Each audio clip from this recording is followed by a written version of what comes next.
కాకినాడ నగరంలో భిక్షాటన నిర్మూలన, నిరాశ్రయుల పునరావాసం లక్ష్యంగా కేంద్ర రాష్ట్ర ప్రభుత్వాల మార్గదర్శకాల మేరకు అమలు చేస్తున్న స్మైల్ ప్రోగ్రాంపై అధికారులంతా సమన్వయంతో పనిచేయడం జరుగుతుందని కార్పొరేషన్ అదనపు కమిషనర్ కేటీ సుధాకర్ తెలిపారు. వివిధ శాఖల అధికారులతో కలిసి కార్యక్రమం అమలు విధానం, విభాగాల మధ్య సమన్వయం, తదుపరి చర్యలపై విస్తృతంగా చర్చించారు. ఈ సందర్భంగా అదనపు కమిషనర్ మాట్లాడుతూ నగరంలో భిక్షాటన చేసే వ్యక్తులను గుర్తించేందుకు 2 రోజుల్లో ప్రత్యేక సర్వే నిర్వహించేందుకు ఒక స్వచ్ఛంద సంస్థకు బాధ్యతలు అప్పగించినట్లు తెలిపారు.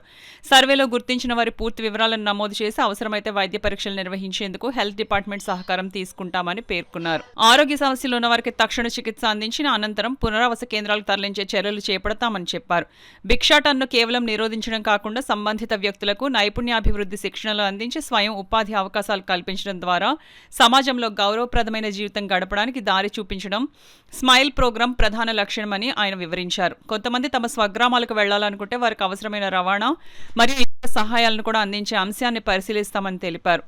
Police, municipal, medical, social welfare, MEPMA వంటి విభాగాల మధ్య సమన్వయం అత్యంత కీలకమని స్పష్టం చేశారు. గుర్తించిన లబ్ధిదారుల వివరాలను సంబంధిత రిజిస్టర్లలో నమోదు చేసి ప్రభుత్వ మార్గదర్శకాల ప్రకారం తదుపరి చర్యలు చేపట్టాలని అధికారులకు సూచించారు. ప్రతి విభాగం తమ వంతు బాధ్యతను సమర్థవంతంగా నిర్వర్తిస్తేనే ఈ కార్యక్రమం విజయవంతమవుతుందని ఆయన పేర్కొన్నారు. ఈ సమావేశంలో corporation secretary Lakshmi, TPRO Shailaja, two town CI Appalanaidu, MEPMA PD Kanakarao, VO Sunitha, MEPMA జిల్లా కోఆర్డినేటర్ రవిశంకర్, సతీష్ బాబు, సూరిబాబు, రాజ్ కుమార్ తదితరులు పాల్గొన్నారు.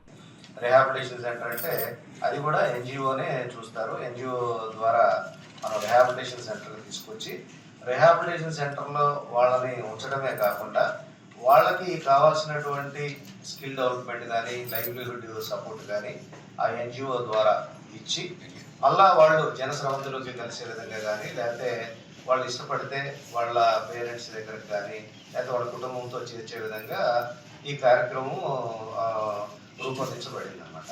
ఈ కార్యక్రమం యొక్క ముఖ్య ఉద్దేశం అయితే అది. దీనికి సంబంధించి మనకి డే టు డే అడ్మినిస్ట్రేషన్లో రకరకాల డిపార్ట్మెంట్స్ అన్నీ ఉన్నాయి, కానీ ఇదొక యాక్టివిటీ చేయడానికి సపరేట్గా ఇంకొక డిపార్ట్మెంట్ లేకపోవడం వల్ల దీన్ని ఒక ఎన్జిఓకి ఇచ్చి ఎన్జిఓ ద్వారా వాళ్ళకి ఫండ్స్ ప్రొవైడ్ చేయడం ద్వారా వాళ్ళకి కావాల్సిన ఎమ్యూనిటీస్ ప్రొవైడ్ చేయడం ద్వారా ఈ స్మైల్ ప్రోగ్రామ్ అనేది మనం 100% ఇంప్లిమెంటేషన్ చేయాలి. ముఖ్యంగా మన సీఎం గారి ఉద్దేశం కానీ పిఎం గారి ఉద్దేశం ఏంటంటే యాచక వృత్తిలో ఎవరు కూడా ఉండకూడదు, బెగ్గింగ్ అనేది ఎవరు చేయకూడదు. వీళ్ళందరినీ కూడా మనం రిహాబిలిటేట్ చేసి రిహాబిలిటేషన్ చేయడమే కాకుండా వాళ్ళు సెల్ఫ్ సస్టైన్గా స్కిల్ డెవలప్మెంట్ కలిగి ఉండటం కానీ లైవ్లీహుడ్ సపోర్ట్ తీసుకొని వాళ్ళు స్వతహాగా వాళ్ళు సంపాదన పనులు కానీ లేకపోతే వాళ్ళు జీవించే విధంగా చేయాలనేది గవర్నమెంట్ యొక్క ఉద్దేశం.